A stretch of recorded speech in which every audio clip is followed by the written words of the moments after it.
I want to welcome everyone. Antoine Thompson, Executive Director for Greater Washington Region Clean Cities Coalition. I want to thank all of our team that's been working on the electrification of ports, commercial and recreational boats in the DC, Maryland, Virginia area. I want to thank our partners that's helping to put this on. You'll hear today from Sarah from Virginia Clean Cities, but I know that Bruce, and I see Bruce, I don't see Alan yet, from Virginia Clean Cities as well. And also want to thank Marcy Rood from Argonne National Labs. She has been the one who's been the constant wind beneath our wings, our fearless leader as well, in making sure that the electrification of our marine and boats and ports, that it gets the attention it deserves, and providing a lot of research and technical support. So I want to just give you a couple quick things, updates. Again, Greater Washington Region Clean Cities, we're part of the National Clean Cities Network. We cover DC, parts of Maryland, and also Northern Virginia. And we've been around 30 years this year. This is the 30th anniversary of Clean Cities.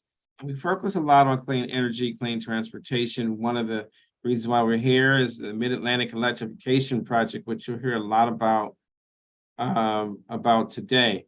And I want to just really focus on a couple quick announcements, and then why this meeting is so important. And then we'll bring on I'll bring up some of our speakers.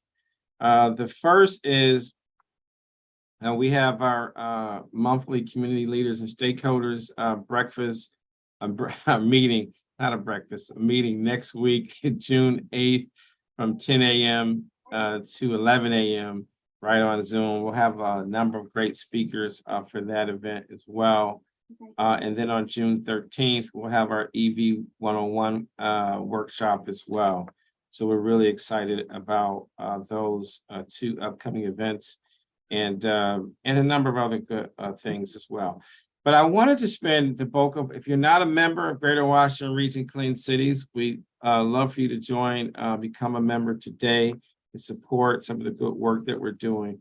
But the thing I want to mention today is about there's so much funding that's available out there. You're going to hear about that.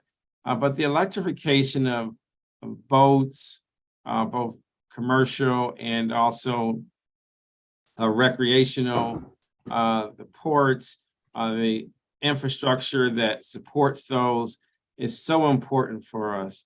I just wanted to share with you that as someone, I'm a water sign, I'm a Pisces, I love the water.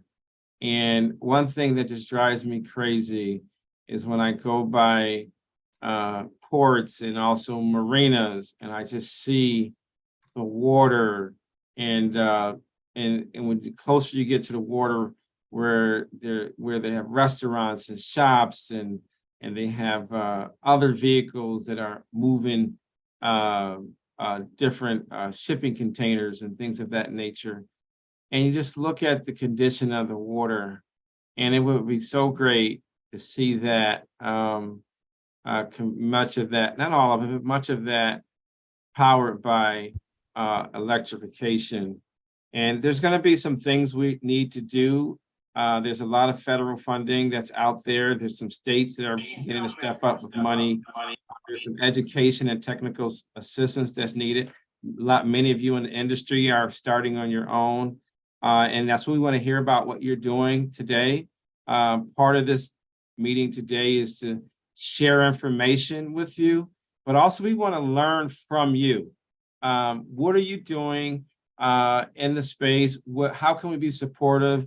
What type of resources, both education, demonstrations, technical assistance, coaching, planning, and financial support, relationships you may need. We want to learn from you today. We really want to hear from you today. So we're going to talk for a little bit, but the bulk of this today is about hearing from people that are on the front lines. So I'm going to end there. I'm going to read a few quick things about our speakers, and then we're going to go get right into hearing from people in the industry, okay? Because we want to know about what you're doing. So I want to thank our team for putting this together. Just really quickly on our speakers, we have Andy Burnham. He's a principal environmental scientist, systems assessment center, mobility and deployment at Argonne. He develops tools and provides technical analysis regarding the environmental economic impacts of alternative fuels and advanced vehicles for the U.S. Department of Energy's Office of Energy Efficiency and Renewable, and through the Vehicle Technology Office as well. He's received his bachelor's degree in environmental engineering from Northwestern University and his master's from the University of California, Davis. Scott Whitehurst is Director of Environmental Policy and Compliance. He joined the Virginia Port Authority in 2015 after working in the environmental field for 20 years as an environmental professional in Virginia. Highlights of his career include working with the Department of Environmental Quality, the Virginia Beach Health Department, et cetera, et cetera. And we love to come visit Scott in his area as well. Great place to visit. We also have Sarah. Not sure if she's gotten on yet, but we'll reach Sarah Stallcup Jones, newlywed as well. She's the Research and Heavy Duty Vehicle Programs Manager, Chief Equity Officer for Virginia Clean Cities, very involved in the movement for ports. Her work with heavy duty vehicles directly connects her to equity work as a heavy duty diesel vehicles are a major source of pollution. Sarah has a bachelor's degree in environmental studies and sustainability and a master's degree in environmental policy from Drexel University. Last but not least, Drew Toro. Drew is a senior transportation specialist at ICF. He works for a consulting and technology services company to help public and private sector clients navigate change and shape the future. And he has his master's degree from Humphrey School of Public Affairs at Valparaiso University in Indiana. So without further ado, we got a very dynamic group. They're going to share some insights, and then we want to hear from you all in the industry. We will be taking copious notes as well. And this is being broadcast live on multiple platforms. So if you want to share the information that's discussed, you'll be able to share it, review it on our various platforms. So without further ado, I want to go to one of our partners, our sister brother organization, Sarah from the Mid-Atlantic Electrification and Partnership plus Green Operators Program and Virginia Clean Cities. Welcome, Sarah. The floor is yours. Awesome. Thanks, Antoine. And I don't know if I can share my screen. If not, I can just use my slides as notes. It looks like I can't. So I will just go ahead. I'm going to talk to you guys about two programs right now that we have in Virginia and the Mid-Atlantic region that give support to the ports. So the first is the Mid-Atlantic Electrification Partnership. We affectionately also call it MAPE. This is a regional program in the Mid-Atlantic. We have over 25 partners, including the Port of Virginia and the Port of Maryland, and all kinds of partners from across the board, EV companies, charger companies, Argonne National Labs. It's a really great group. And that project is not only designated towards ports-related work, it also covers installing EV chargers, helping individual consumers, outreach and education. But we cover everything from those individual consumer vehicles all the way up to that heavy-duty port equipment. In the port's perspective on that project, we do have two main areas of focus. The first is outreach and education, which allows us to hold working groups and listening sessions such as this, which help us determine what the port stakeholders need. But it also allows us to connect stakeholders such as yourselves with funding opportunities, technology, and tools and resources. The other main component of this is the research and analysis function. So as I mentioned, Argonne National Laboratory is a great partner on this, and Andy Burnham will be doing a little bit of a presentation on this, so I won't cover too much information. But through this project, there's been a lot of work to update the Alternative Fuel Lifecycle Environmental and Economic Transportation Tool, which is a mouthful, so we like to call that A-Fleet. This is a tool that anyone can use to sort of assess the cost, payback, fuel consumption, emissions, and more when considering transitioning vehicles from conventional internal combustion engines to vehicles such as electric, not limited to electric only, but that would be the main focus of today. And I'll let Andy do some speaking about what those updates have been specifically on the port side. And I'll go ahead and move into the other component that I wanted to highlight, which is the Port of Virginia Go Zero program. So this is a program that opened in early May. It's going to be closing on July 31st. But this is a program that is open to dray truck drivers for the Port of Virginia. And it is an incentive program that provides up to $200,000 for the purchase of a zero emission vehicle dray truck, or up to $100,000 for a near zero emission vehicle dray truck. Unlike a lot of other programs, there isn't a scrappage requirement for this program. But there is an additional incentive. So if you know someone who is a dray truck driver for the Port of Virginia who wants a zero emission vehicle or a near zero emission vehicle and has an older diesel, they can also scrap that and get an additional $25,000 towards that incentive. As I mentioned, that application will be closing on July 31st, and we would expect awards to be announced sometime in the fall of 2023. That program is a great collaborative program as well. It's led by the Port of Virginia. They are the program funder and provide the leadership and vision. The Ecologics Group team provides program administration for us. Virginia Clean Cities helps with education outreach, and we also man the hotline. So if you do call in, you'll probably be hearing my voice on the other end. And then Amira Financial helps us with the financial components of that program. I'm not going to go into a super deep dive on that because I know we have a variety of stakeholders, but I just wanted to highlight that if you are a dray truck driver for the Port of Virginia or know anyone who is, eligibility, we are working with independent owners as well as companies. We're accepting applications for multiple trucks. So if your company has more than one truck that they would want to be utilized for this incentive, they can. But the dray truck must service the Port of Virginia. And we also encourage grant stacking. So if you find an incentive for charging or something like that, that is also something that is allowable. Since I don't have access to screen share right now, I will go ahead and post the link to that website and the contact information in the chat. So if anyone is interested, that's where you can go to get your questions answered and find a copy of the application. But those are the two things that I wanted to talk about. So Antoine, I'll hand it back to you to facilitate the rest of this great listening session. Yeah, Sarah, I didn't want to cut you off. Before we wrap up, I don't know if you sent the slides over to Andrew or to Kim or one of the folks, but if before we wrap up, if you want to do that, we can try to squeeze back at the end. Okay. Okay. Yeah, I sent them over to Anthony. I can send them to Kim if I need to. Yeah, because I don't know if he sent them over to Kim. All right, awesome. So we'll keep moving. We'll go next to great information. Next, we'll go to Scott Whitehurst from Virginia Port Authority. Thanks. Yeah, good morning, everyone. Can everybody hear me okay? Yeah, we can hear you loud and clearly. All right, well, that's great. Thanks for having me today. I was just going to talk for a few moments about what the Port of Virginia has been up to really over the last 2 years almost now,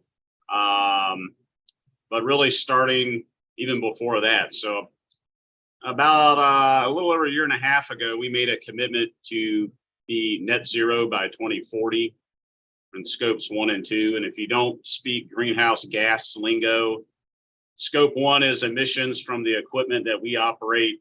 Scope 2 is emissions from power that we use. And scope 3, while we haven't made a reduction commitment there, we still have a number of programs that are in the scope 3 space, which is folks within your supply chain. So our optimization and electrification efforts began probably 8 to 10 years ago. And we even had some other programs like Green Operator that existed prior to even then. Green Operator is one of the longest running and oldest dray truck replacement programs in the US. And we also have a barge service that runs from our Hampton Roads facilities all the way up to our Richmond terminal. So if you're not aware, the Port of Virginia manages 6 facilities in the state. 4 of them are deepwater marine terminals in Hampton Roads. We have a barge facility in Richmond, as I just mentioned, and then there's an intermodal facility, just truck and rail, up in Front Royal, Virginia. And so a lot of our projects really started off as, they really started with a gate improvement project that we did. And we started looking at ways to improve efficiency, especially at the gate, because it was at the time a real sticking point for us. Luckily, since then, we have improved and have, as far as I know, the best gate turn time in the country right now. So trucks are basically easily getting in and easily getting out. And so that reduces his emissions. And in fact, several years ago, we conducted a study that showed that probably we're saving anywhere from 20 to 22% on emissions if we can keep up our efforts in reducing gate turn times. But then we've also had a number of other programs electrifying our terminals. So essentially, and probably the easiest way to think of this is, as a cargo container comes off of an ocean going vessel, it's moved by an electric crane in all cases now at the Port of Virginia. It's set on the wharf and it's transported by a hybrid shuttle carrier in most cases. Those hybrid shuttle carriers replaced mostly tier 2 diesels. And we've been working on that for the last 8 years as well. In fact, we just ordered our last 10 to complete the complement at our 2 largest container terminals. It's then either moved to the rail or it's moved into our stack storage area, if you will. And those stacks are groomed by fully electric rail mounted cranes that work all night and ensure that, based on a reservation system for the truck driver, the next day or a couple days later, the box is essentially waiting for them when they get to the terminal. So that's how we've increased efficiency across the facility, but especially at the gates. We're continuing to pilot new equipment. We currently have a 4-unit electric yard tractor pilot project that's ongoing. We are also exploring what's possible on the electric forklift side. And we're exploring a number of other options as well. Hydrogen could be one of those things that we foresee in our future. That's primarily because right now battery technology is simply lagging behind in really heavy lift equipment.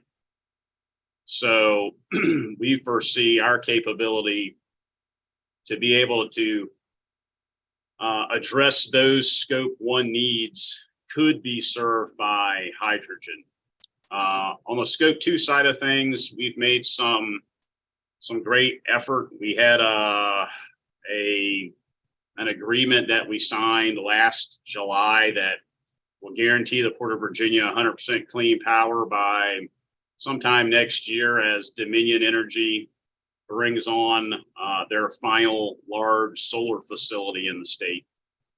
And then a lot of our scope 3 effort over the last year really has been a focus of how can we communicate and bring our other supply chain partners into the mix and join us in our efforts to reduce our footprint.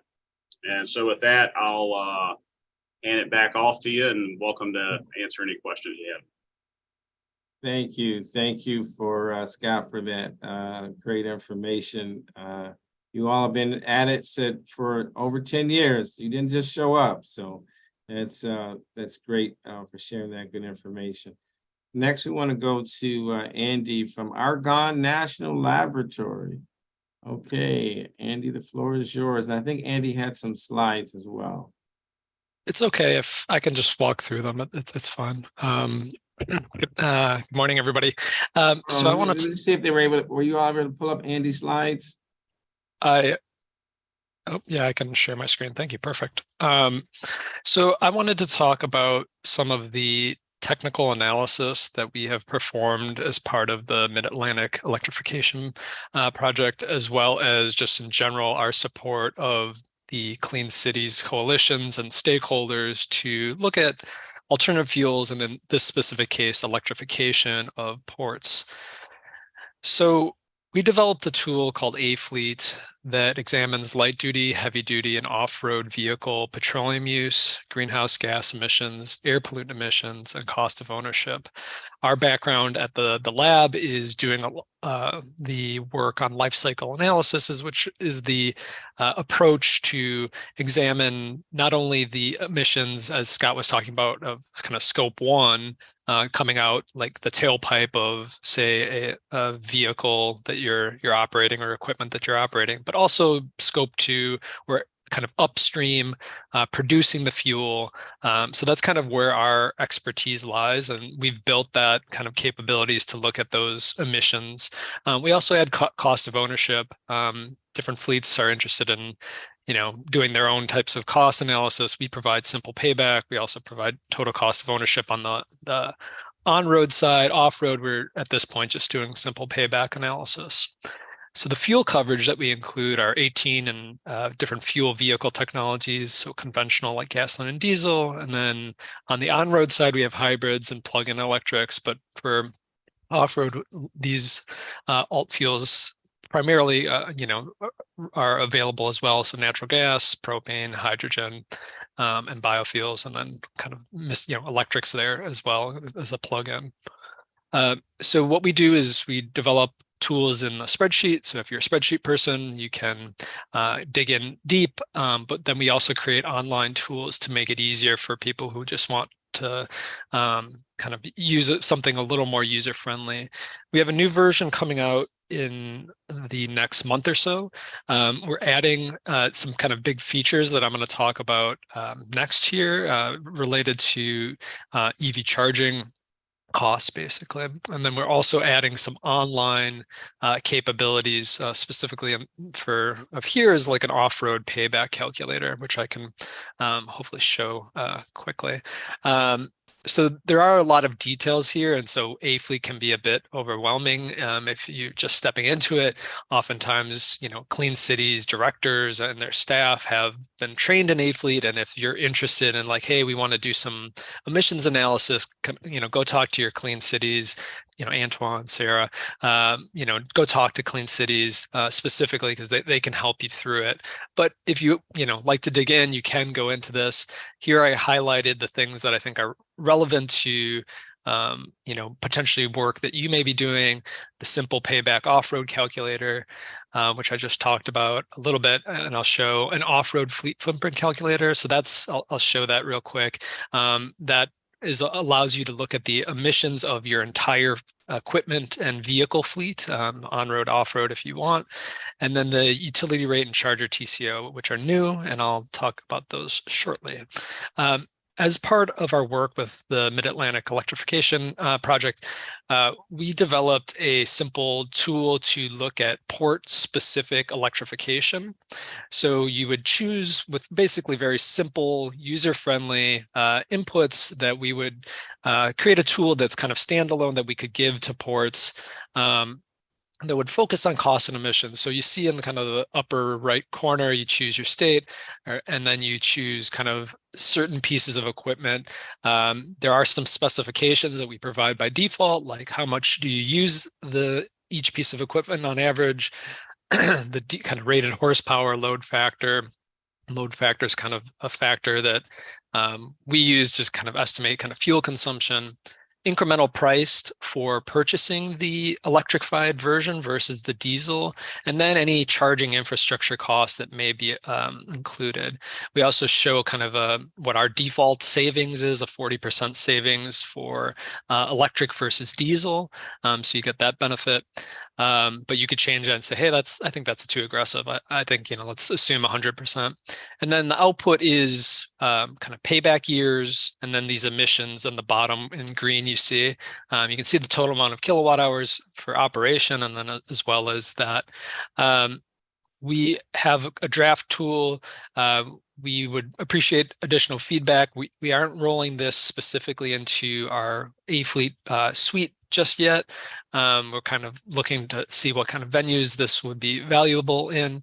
But I think it is something maybe if you're interested in connecting with us, please feel free, and we're happy to kind of talk you through it or send you a draft version. Just real quick, I want to highlight some of the other work that this project has supported. So one of the first thing everybody says when you're talking about electrification projects is you need to talk to your utility. That's like almost day one, you want to start thinking about that. What we did is to help support that idea is like, well, one is what are your utility potential rates that you're going to be dealing with. This is going to be an additional load at your facility. And depending on how powerful the charger is, you could face demand charges that are potentially significant depending on the rate structure. So we use a rate database to kind of supply rates for the largest utilities in the area, but then we also allow you to kind of add some custom rates. We're working on an online version right now. This is a spreadsheet. So the online version will be a little more user-friendly with all the rates in the rate database. We just kind of focused on certain ones here. And what you see kind of is trying to understand basically when are you charging, how powerful is your charger, and then what is the requirements of the vehicle or equipment, like how much electricity are you demanding.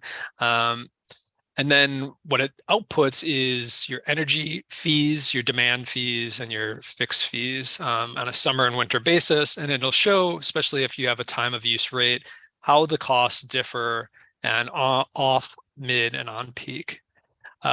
The next part of kind of thinking about charging and charging costs is not just the electricity cost itself, though that can be really important. You see in the bottom right-hand corner, we're doing a total cost of charging, basically, of the cost. And the demand charge in this case, where we're doing high-powered charging, that light blue bar is demand charges. So that, again, is something that everybody is really trying to focus on. But what this kind of additional tool is to kind of take that EV utility rate plus all the other costs that you need to think about.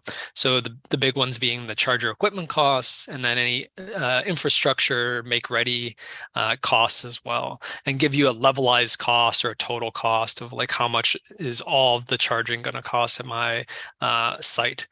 So important factors are utilization. I talked about capital, any annual operating costs like the communications or maintenance. We use the electricity costs from our previous calculator and roll into this total cost charger of ownership charger cost. I want to show a little bit of like how you use our tools really quick.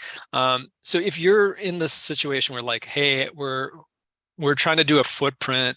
We're trying to figure out where our emissions are, what are our scope 1 emissions. You can use our footprint calculators to do so. And there are other tools out there, but this one was meant to be a spreadsheet and easier to use when you're dealing with like fleet inventory data. So some of the inputs that you have is your location. Some of the details you may not need to change, like You could go and change like, oh, I'm interested in changing the grid mix to be something really specific. But in general, like the fuel production, you can leave as default. But here's kind of the meat of the tool is just entering the equipment, copying and pasting from your inventory data to our equipment types. And then you're entering model year, how many hours of usage annually, rated horsepower, and then fuel consumption. That will give you, we provide some defaults, like if you don't have maybe some of the information, like you're trying to have like kind of average equipment and you want to, try to look at our defaults, you can use that. And then if you wanted to do like, you can analyze like how much lifetime, that's similar to the diesel emission quantifier, how much life is left on this equipment. But that will give you either on a line by line basis, or here I just show a summary of like all the emissions for each of the pieces of equipment so that you can kind of say, oh, hey, our terminal tractors, that's where our emissions are on our kind of mobile cargo handling equipment. We really need to focus in on that. That's how this tool can help, provides charts and graphs. And then like the next step in like thinking about is like, okay, hey, I know what my fleet looks like. Now I want to potentially purchase something new. And this is where a simple payback calculator can help. And the inputs are actually pretty similar, except for, you want to have fuel price. So that's an important factor. Like fuel prices will vary by location, but obviously time of the year. You can maybe know your historical and say, hey, we're expecting our diesel to be $3 a gallon for the next couple of years or something like that. Our electricity is this, or you could use one of our other tools and try to roll up like a more detailed electricity cost as well. But where the magic is the entering the data. So we have a list of small equipment and large equipment. And I'll scroll to the large because it fits better with the port. So we have forklifts and terminal tractors, but even in a forklift application, that's pretty generic. You may have a top lift or side handler, or like the reach stacker. So all kinds of different types of lifts, let's say, have different costs. So we have default information that you can change there. And it will give you, like, after entering how many units you want to look at, and depending on your usage, we here are showing kind of fuel consumption and diesel gallons per hour, plus those kind of equipment and maintenance costs. You can add like the battery replacement. So by default, we don't assume any battery replacement, but if you're owning a piece of equipment for maybe its life, especially if it's lead acid, you're going to have to think about battery replacements. We provide some details on that cost. You can always change that. You can switch that orange box from lead acid to lithium ion if that technology is there, and say, okay, I want to look about at one replacement, what that additional cost is. You can also add some of the infrastructure costs. So say I need 13 chargers and they're each going to cost $4,000 or something like that, $3-4 grand. You can add that to your cost of ownership calculation, and then you get a payback analysis, that how many years is it going to take to pay back kind of that initial cost, compared to the baseline fuel. And then you get the same type of emissions type of calculations as well, petroleum use, greenhouse gas emissions. So I want to thank everybody, and happy to answer questions later on. Wow, Andrew, thank you for that. We often don't think about all the equipment that also contributes to greenhouse gases. So this is really exciting. There's a lot of different innovations out there for some of the forklifts and some of the other port-related equipment. So this is fantastic. So what I like to do is we're going to take just a couple quick questions from the group, and then we'll go into hearing from some of the folks that are in the industry, some of the private sector folks. So I see we've scaled up to about 30 people. I see we got the EPA and some of our folks who are, I see Willem on there as well, a number of our good folks who are deep into this space. So any questions for the panelists? And then we'll go right into hearing from some of the people that are on the front lines, hearing what you all are doing. Any questions for the panelists? I know they gave you a lot of information. Okay. All right. So one quick thing I'll ask, Andrew, when you think about a lot of these public and private sector folks are trying to, people are approaching this at different, from different angles, some from corporate responsibility, some because of the the energy efficiency perspective, some just are doing from just a pure environmental perspective.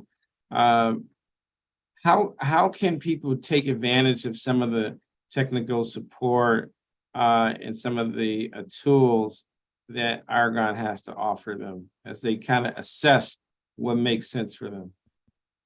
Yeah, so folks, like you said, are maybe coming from different perspectives, and they're,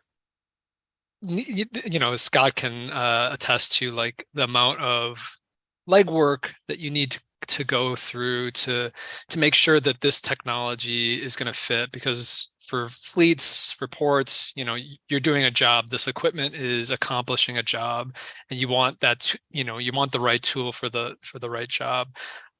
So beyond Argonne National Lab, the whole Department of Energy's technology integration program, and specifically the Clean Cities Network, as Antoine and probably everybody knows, is like such a great resource to help people understand, kind of developing partnerships and understanding technology.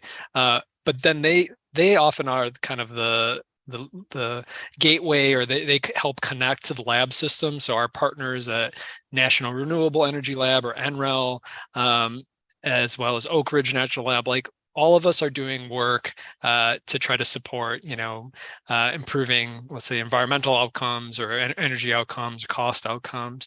And we specifically for the Clean Cities work have developed a lot of tools. I went in pretty detail on A-Fleet, but the Alternative Fuel Data Center is another large resource of like understanding new technology, and it provides case studies, charging location maps and things like that. So more details on what equipment or vehicles are out there. So there's a lot of really good resources. I think, in general, I try to plug Clean Cities, coalitions, because they are, more connected to like all the resources. But we have, as a lab, a lot of work on electrification, high power charging. So if you are interested in like, talking about electrification, especially on like what the infrastructure requirements are, or what the costs and environmental impacts are, we have a lot of expertise in that. I'm happy to help. So I want to go to Scott. If you have anything, then we're going to go do a round robin with some of the attendees, see where you're from. We have some questions for folks what are some of the difficulties you face as you anticipate making your ports greener and your boats greener. So we'll do that in 1 second. I want to give Scott, you all have been involved with this for some time. What are some of the lessons, 1 or 2 lessons you all have learned before we go to the start calling on people? Oh boy. That many, huh? I would say data is one of the things you need to start considering first if you haven't done so already. And that is in regard to whether you're looking at scope 1, your own equipment, or scope 2, because as a port, what we would like to be able to do is drive cargo volumes up while driving emissions down. A lot of people say, well, that's impossible, but we've luckily been able to do just that over the last several years. And so we couldn't have done that, though, unless we had a good grasp of what was going on. We set a baseline year. We started collecting data. We started feeding that data into a reporting system in our annual sustainability report, where we're have data that resides in there that's been validated. So I would say data is probably number one. Number two, this stuff's really expensive and it takes time. So before you consider evaluating something for yourself, do your homework ahead of time. And you have to look at your fleet. You have to know what the low-hanging fruit is, when the best time to upgrade is. You have to have your finger on the pulse of what the industry has available. After the availability question, it's, does the stuff really work? Because you have to consider the duty cycles that, a lot of ports are running 12 hours on a shift, or they'll run 24/7 operations. And so when you get into duty cycles like that, and everyone's going to plug their units in at the meal hour, your demand goes way up. And so that necessitates, your capability to be able to provide the appropriate power. And like has been pointed out by a couple of other speakers, the capability to be able to coordinate with your power provider early on is super important. Sarah, did you have one or two quick tips you wanted to? I know you guys have been helping a lot of folks with funding. I would just say plan. It's not that simple to just go buy a piece of equipment and say you'll figure it out. Because oftentimes we hear people who think all they got to do is buy a piece of equipment and buy some charging stuff and think it's going to work. It's a lot of planning that goes in to making sure that this stuff works and works smoothly, and engage your team, especially your workers as well.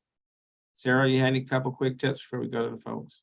Yeah, Scott and Andy both mentioned talking to your utility providers, collecting that data.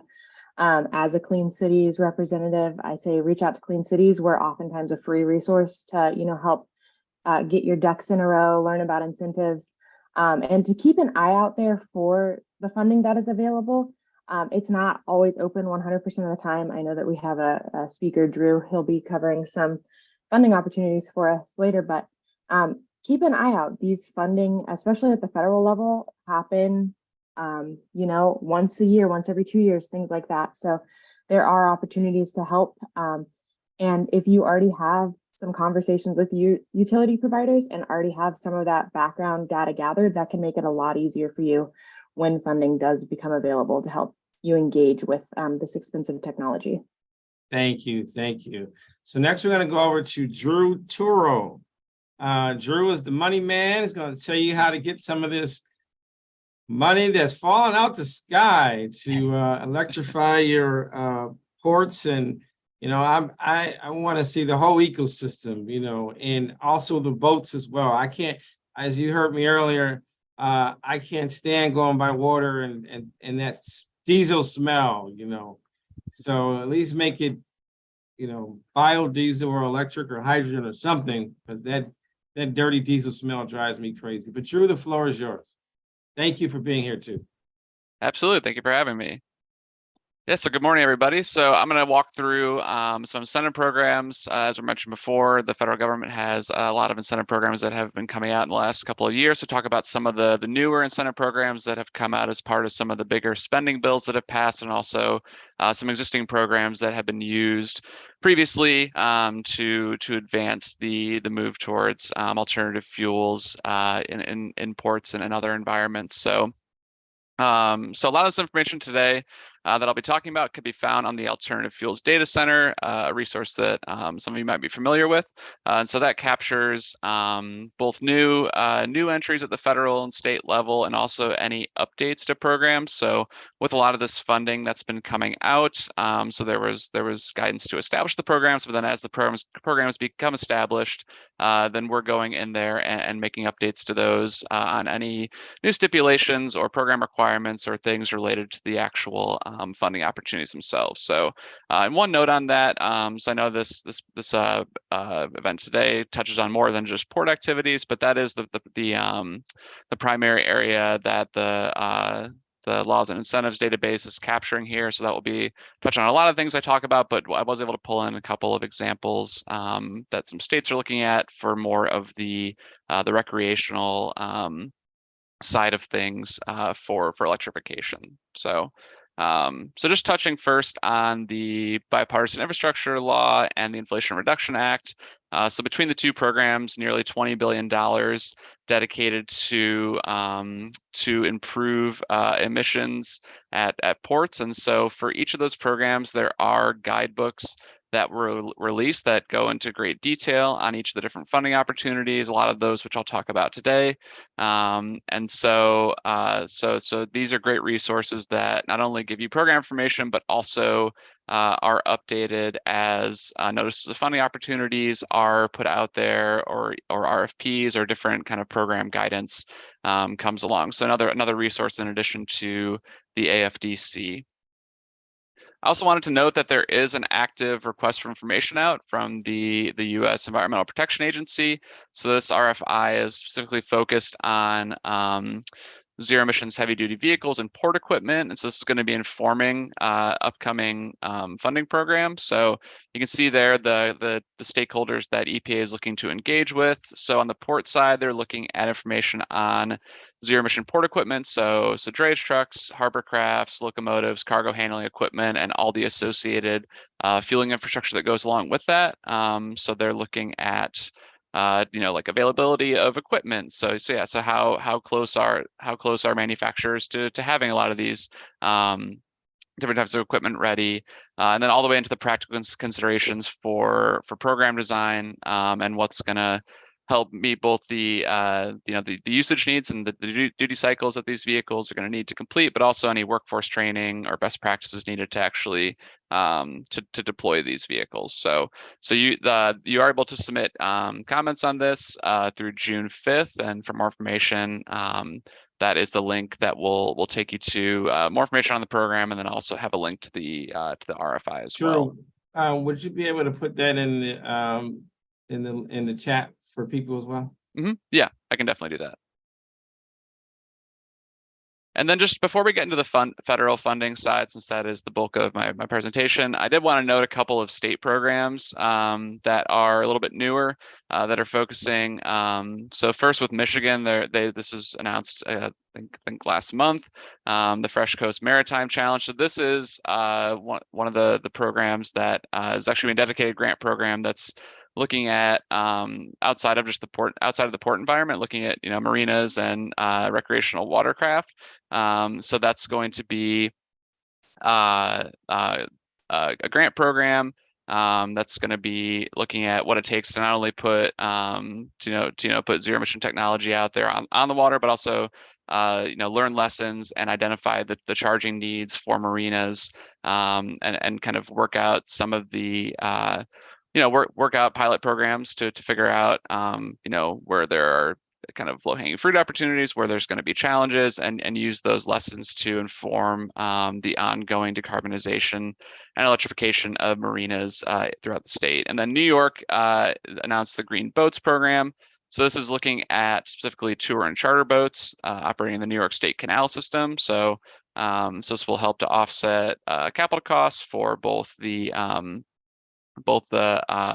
watercraft themselves, but also for the charging infrastructure. And they did complete a pilot program as part of this already that was looking at a 42-foot charter boat.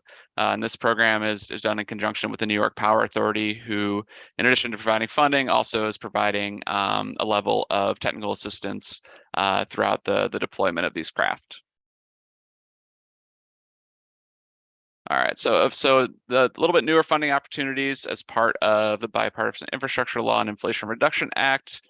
So the first of these, looking at the Port Infrastructure Development Program. So this is $2.25 billion over a 5-year funding window. And just to note that in fiscal year 2022, they added an additional $234 million that was appropriated on top of the $450 million that was planned to be available that year. So as additional appropriations are available, these funding amounts here are potentially flexible, hopefully in an upward direction to help get more projects out there. And one note on this, the Portsmouth Marine Terminal, Port of Virginia, was awarded $20 million in fiscal year 2021 to fund improvements that are going to help enable it to serve as a staging area, supporting offshore wind projects. So not only is this looking at port electrification for on the kind of vehicle and operational side of things, but also can serve as to fund improvement programs that are going to help with other electrification efforts as well. So I just wanted to note that. And you'll see on all of these and I can share these slides too. I'll share a cleaned up version if folks want to have this as a resource to look at these laws and incentives. But this is where you can find a lot of the information here on the AFDC. So all these laws and incentives have links in here. Just wanted to note that as well.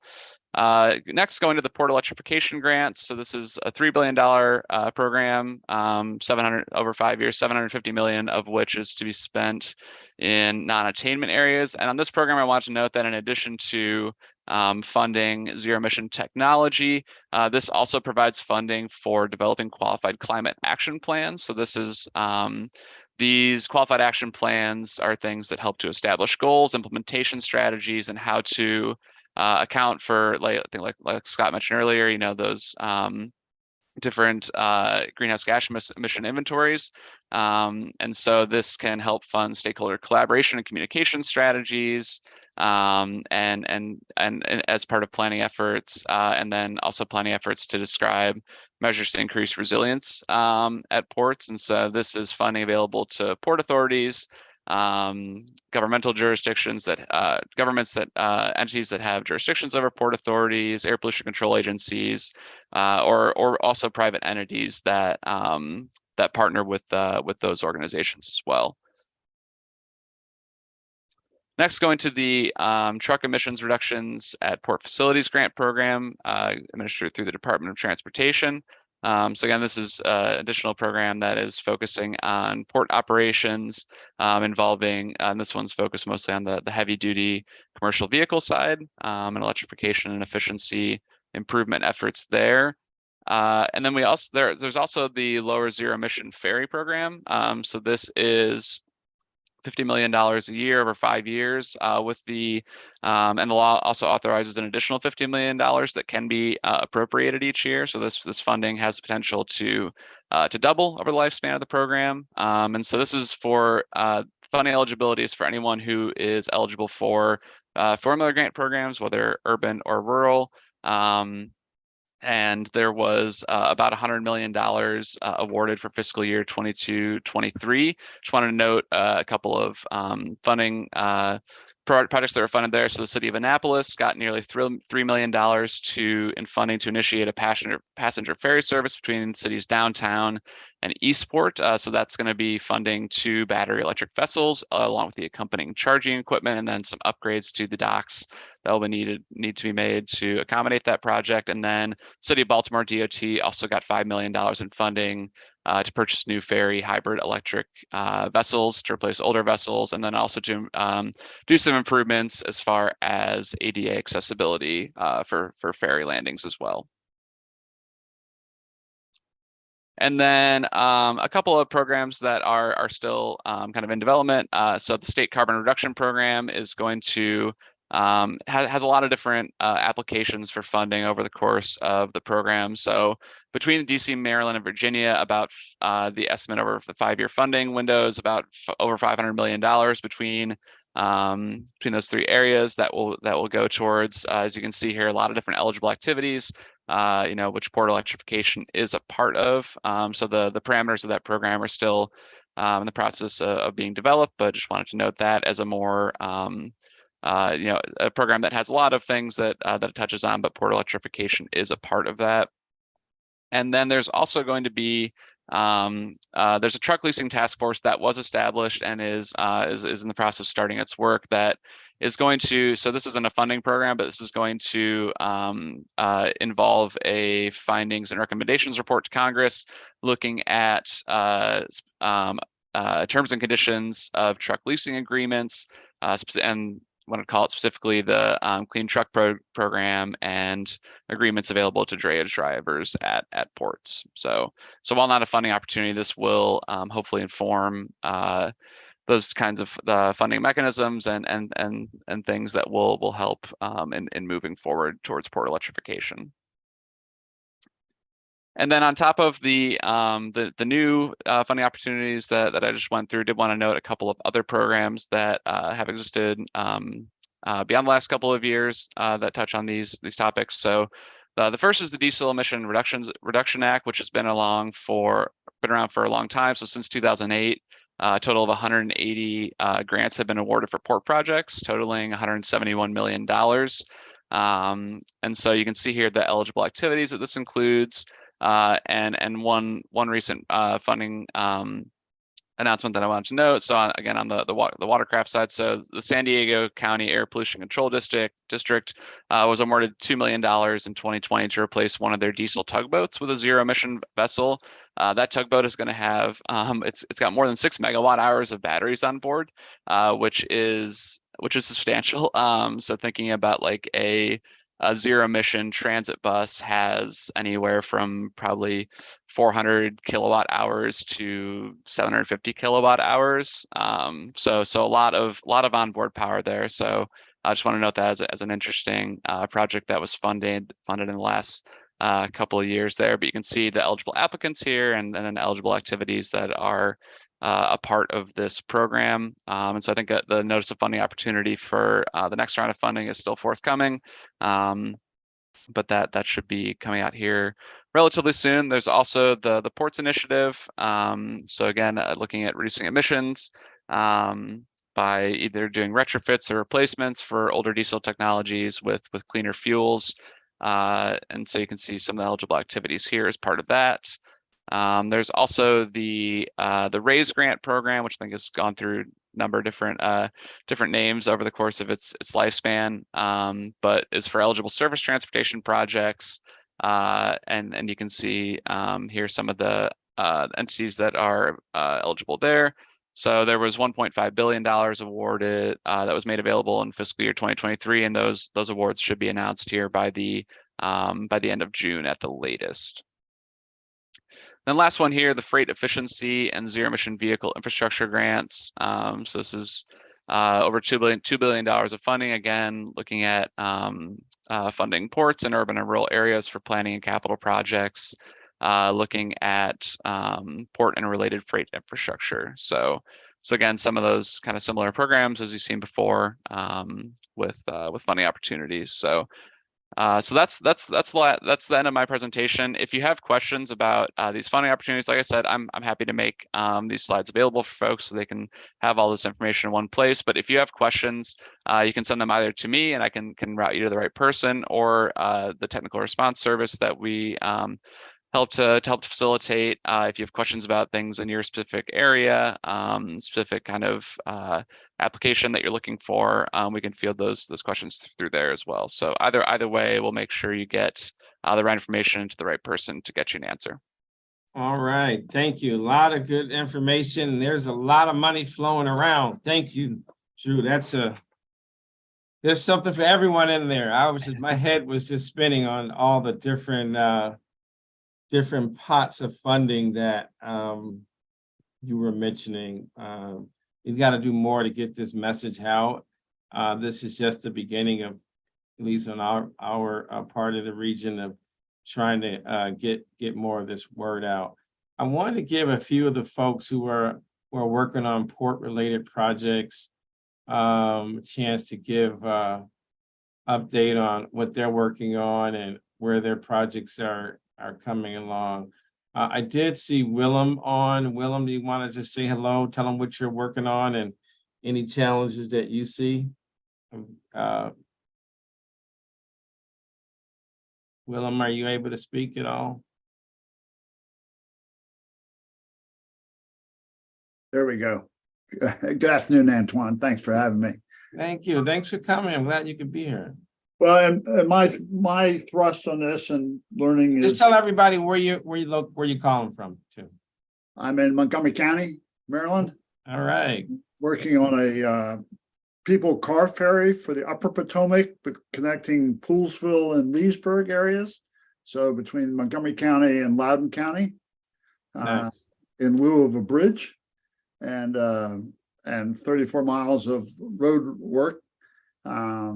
So an electric ferry for that area, which is rural, is a perfect fit, and learning how we're going to make that happen. All right. And what's driving you all to be involved with your project? Is it air quality, water pollution, technology maintenance, or cost efficiency? I think it's all those pieces that fit in to make this a well-rounded project. Okay, good. And Particularly with your fear of smelling diesel. yeah, it drives me crazy. Oh my Yeah. God. I don't smoke or drink. I'm a boring person. And that diesel makes you feel like you've been smoking all your life. Okay. And so what is it, if there's one thing that you thought that we could do to help you move your project along, what would that be? Well, I think it's trying to apply some of this technology for a rural area on the Potomac, which is mainly farmland, to be able to get power down to the waterfronts, so you can have charging stations to electrify the ferry. That's probably one of the bigger tasks ahead, and then finding this is because of the Potomac in this area is lots of falls, Great Falls, for instance. River Falls, that area, you're going to build this boat somewhere in the south, truck it up to that area, and put it back together. So there are a lot of pieces to make this work. All right, thank you, thank you. We're gonna go to Aaron Belt from VDOT, Virginia Department of Transportation.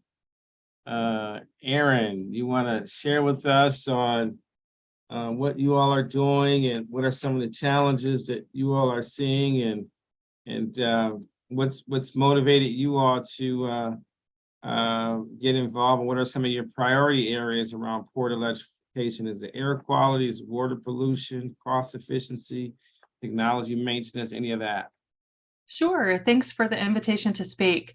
I was excited to see that Scott Whitehurst was actually speaking today because Scott and I go way back, but have recently had discussions about round 7 of AFC nominations, including freight EV corridor nominations from Federal Highways.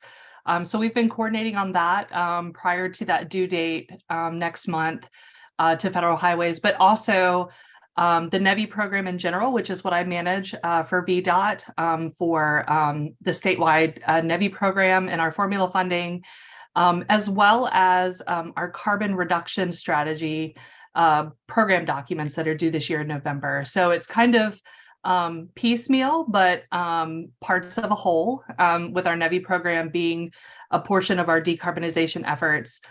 So I appreciate just hearing the perspective from the folks that have presented today and all of the additional programs that are out there. So thank you. Thank you, thank you. All right. Next, I want to go to Bill Brandon. Bill, I'm not sure where you're calling from, but if you could state your name and organization that you're with, and any projects you're working on as well, and what's driving you to get involved, and what are some of the challenges that you're seeing as you start your projects?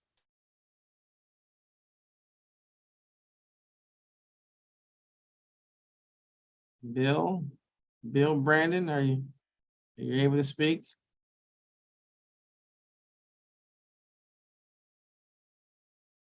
Okay, we're not being able to communicate with Bill. We'll go to Sergey Turellas.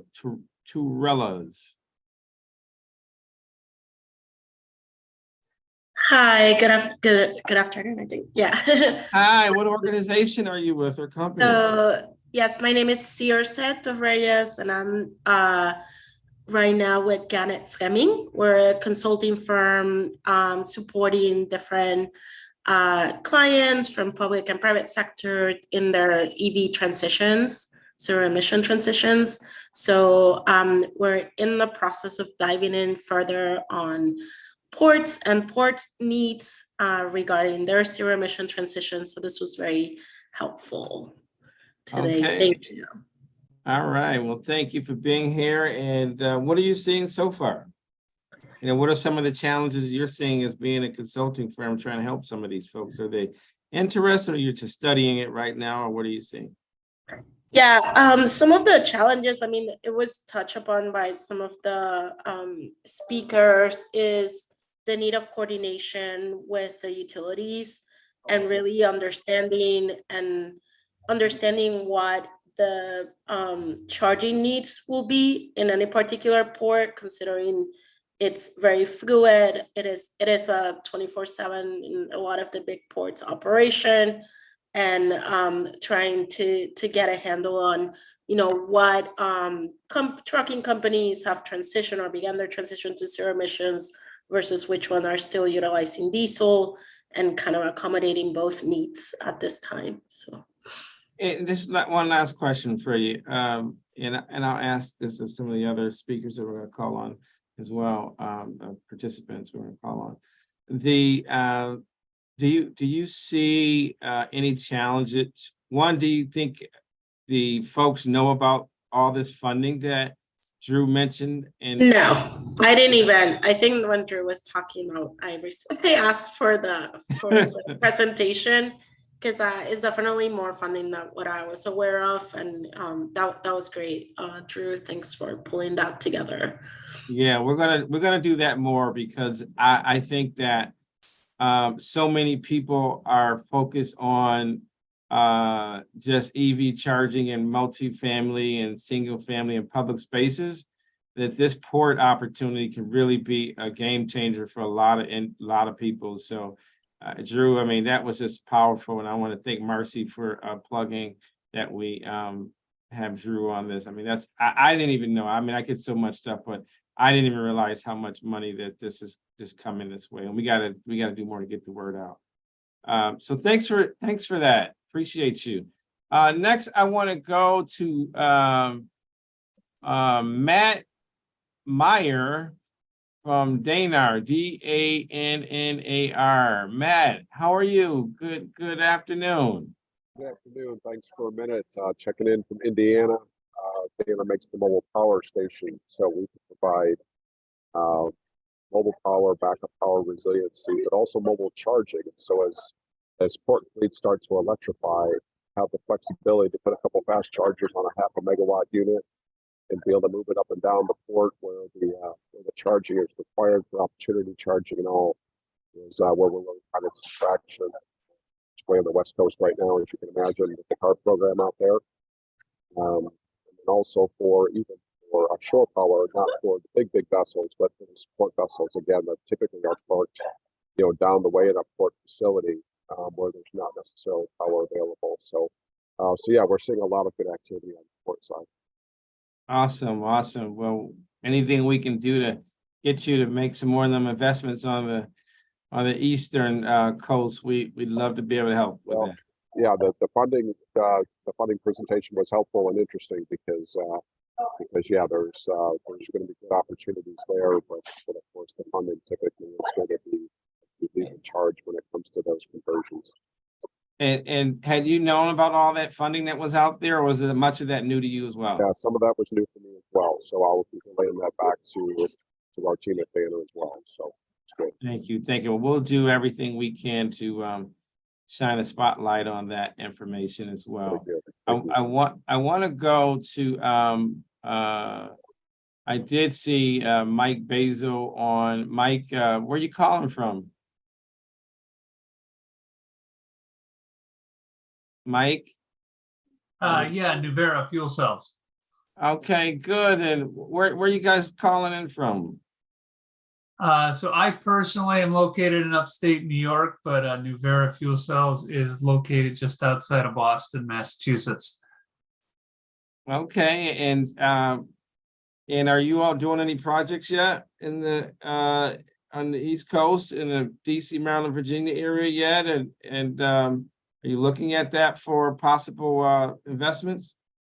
Absolutely. I mean, well, we aren't currently involved in any projects, but we are certainly interested in getting involved into whatever we can.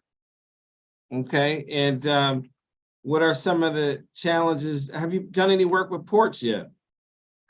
We've put we're a division of Heister Yale, so we have actually put a top loader, a hydrogen fuel cell powered top loader at the Port of LA on the West Coast. So we have done that. We also have another piece of port equipment outside of the U.S. It's actually in the port of Valencia in Spain. That is also being driven through a hydrogen fuel cell. But so we do have some port experience. We are working with terminal tractors as well through a partnership with Capacity Trucks. So we are heavily interested in getting involved more and more with the decarbonization of the ports and looking to get involved in as many projects as possible. All right. Well, I know on in our area around the Beltway, we've got to do a lot more. So I love this idea of the they have in New York, where I was born and raised and served in the state senate, the New York Green Boats program and the Michigan program as well. And I know California has no pun intended, a boatload of programs for greening ports and boats. So we've got some work to do. So I'm glad that we're doing this, and I'm very motivated. I'm sure everyone else that's here. I want to go. I did see before I call on Duffy, I wanted to go to Riza from the EPA. I see Riza, how are you today? I'm doing great. Good. Just before I call back on some of the other folks, what's the I know the EPA's got a lot of good programs as well in the port space. You've heard a lot of this. A lot of folks don't know about all the funding, number one, right? We've got our hands full because all these folks don't know about all this funding. So we got our hands full on that. What are you seeing as some of the challenges for cleaning up our ports and our boats and ferries? What are you seeing some of the challenges, and what do you think we ought to be doing next? I think that you guys are doing great on disseminating the information. That's the first step, definitely. I'm just knowing what's out there in terms of funding and resources and technologies available. And I think it was Drew that kind of mentioned that it's kind of knowing what and the speaker from the Port of Virginia that data is really, really important. I mean, that's basically knowing what you have, what you need, and then availability of technology and whether it works for your duty cycle. Those are really, I mean, big challenges in terms of the adopting new technology and moving towards electrification. And I mean, it's not one kind of a general advice / challenge for any electrification is making sure that early conversation with utilities. That's a big, I mean, I cannot emphasize more. That's very, very important. If you started today, you're not behind it's going to help you down the road, making sure that you have enough. If you don't have enough, then what's planned to get that in place in time. So those are the big items. And you mentioned the funding. I'm part of the Ports Initiative team working on the Clean Ports funding. And Drew mentioned we are working on the program designs, and And again, Drew mentioned the RFI. I'd like to take this this opportunity and mention that if you have information on any of the pieces of equipment, electric equipment, port equipment, please respond to that RFI. We'd like to hear from you and use that information as we move forward with regards to the funding program design. We'll make sure we comment, Anthony, before you. Anthony, Tony is one of our good interns from California. We've been commenting on everything. So Tony, let's make sure we give him a couple sentences of suggestions to make this, make sure we do our part. I see Brenna has joined. Brenna, you want to give us, tell us where you're calling from?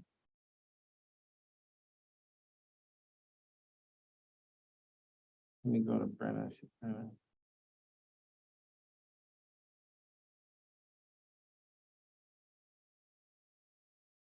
I don't know if we can get Brenna. So we'll take just two more feedback from two more people. I saw Jim Norris on, who's with, I think, Volta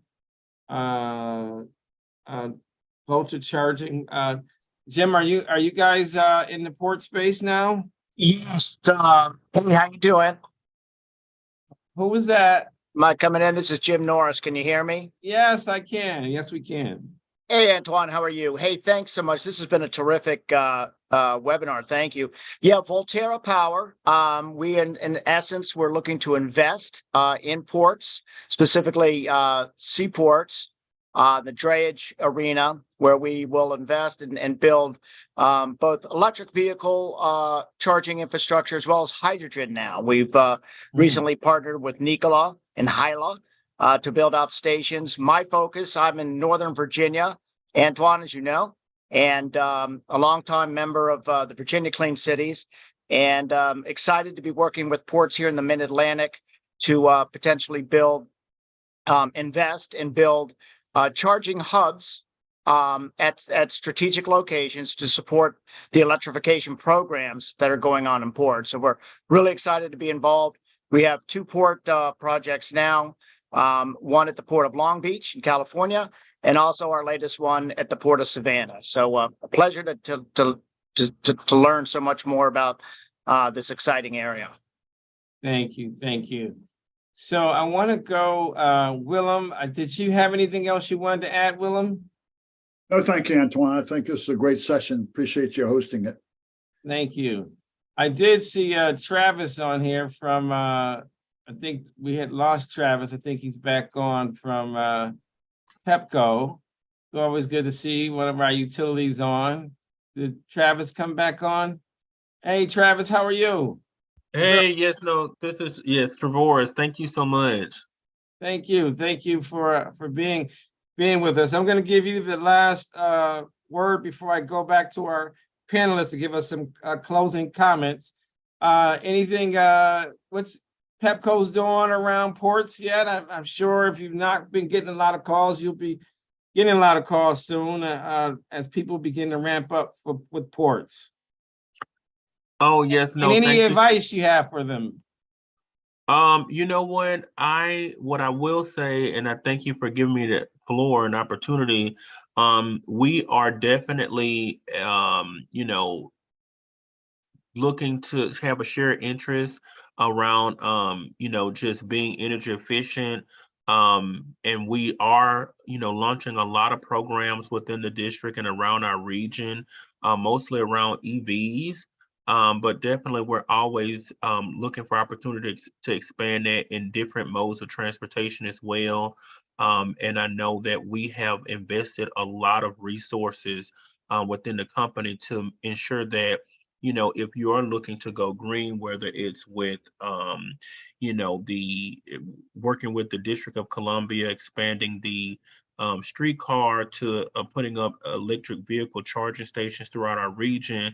We're, you know, investing in making sure that that interconnection process is seamless and doing a lot of investment around the customer facing side of our business to make the transition as easy as possible and smooth as possible, you know, for customers. So that is, you know, really the message that I'll sort of leave with folks, and that we view all of our customers and stakeholders around this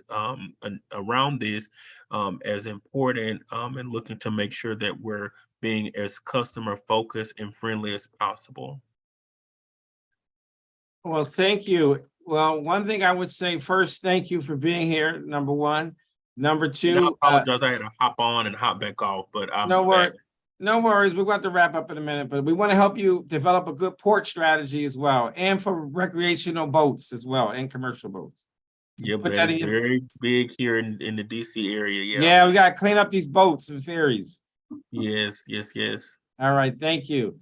So I Well, want to thank go you. over to back to our panelists, just to give them a chance to 1 minute close out before we wrap up. So I want to go to Sarah. Any final 1 minute comments? Yeah, I think I mentioned it before, but Clean Cities coalitions are a resource to everyone. If we don't have the information that you need, we are connectors down to the bottom of our hearts. We just want to reach out to you guys and help you get connected with the information that you need, the technology that you need. So I would just really encourage you guys to reach out. And you know, the electrification of ports is a really collaborative effort, and we're excited to support this as we move into the future with it. Awesome, thank you. We appreciate all the hard work that you, Alan, Bruce, and the rest of the team at VCC do. Next, I want to go to Scott to give us some final comments. Not a whole lot. Appreciate you having me on this afternoon, and I wish you guys the best in whatever projects you're working on. Happy to collaborate in the future. If you've got any questions, from the Port of Virginia, might be able to help. Thank you. Yes, thank you. I want to go to Andy for final comments. Would say if you have questions on kind of cost and emission analysis, Argonne is a good place to reach out to. Though, as Sarah mentioned, talking to your Clean Cities coalitions is a good way to connect you to resources that the federal government has on learning more about these technologies and how they may work for you. All right, Drew, the money man talking about all these billions of dollars. Drew, we got to get you all back as well for our at our conference in October. But Drew, you want any final comments? Yeah, we'd be happy to join you. Yeah, I think I just echo what everyone has said. First around Clean Cities, just be sure to use them as a resource. They're great at knowing where to find the information you're looking for and to connect you to the right people. Another thing I'd say is just even if you don't have like a fully long-term plan with a lot of these new technologies, I'd say just starting is the most important thing. You have to learn kind of where the bumps in the road are, where the lessons are with deploying new technologies. That everything has a different way of operating than what you're used to, and so just learning those lessons, even if you're not fully scaling up to your entire fleet at first, just starting with one vehicle can really teach you a lot. So just take advantage of these funding programs to do that. And then echoing what has been said before, just start talking to your utility yesterday if you can, because they're also fielding a lot of different projects in addition to port electrifications, like was mentioned before, the National Electric Vehicle Infrastructure Program. There's a lot of new capacity for charging and infrastructure coming online, and so the more planning that can be done collaboratively with especially if these projects are happening within same kind of service territory, and grid upgrades can be made to facilitate all of these different projects and not having to do this piecemeal. If you can coordinate on that, I would say that's going to make things easier for everybody. Well, I want to thank everyone for being here. I want to thank our partners from Virginia Clean Cities, Argonne National Labs. I want to give a special thank you to Marcy. Marcy, did you have any quick words before we wrap up at all? No, other than thanks to you, Antoine and Sarah, for helping to organize this event. So it's been great working with you on the Mid-Atlantic Electrification Partnership programs. Thank you. Thank you. Thanks for pushing us. She's been like a raindrop on us, like. All right, so last two quick things. One, we will have a in-person session on this in October. We'll have that information sometime by the end of June. And so we'll also, this presentation will be available on YouTube, on LinkedIn, on Facebook, and on our other platforms as well. So feel free to look at it and share it. Some of the presentations will be available as well. Kim and Laurel from our team will make sure you have that available. But thank you all for being here. I think we all learned a lot. A lot of folks are doing different things, and let people know that we will do more of these sessions. If there are different topics around ports that you want us to do, any particular speakers, any particular projects or things you need us to do around ports and boats, etc., please let us know. Send us an email or give us a call at the office, or reach out to us on one of our social media platforms, and we'll try to make sure we put it together for you. So without further ado, I want to thank our team, especially the staff and consultants at GWR-CCC. Thank you all, and I want to thank Anthony and Tony and Pierre, our interns that helped put this project together with the rest of the team. They worked really hard on this, so thanks a lot, and you all have a great day. Bye-bye. Thank you, Antoine.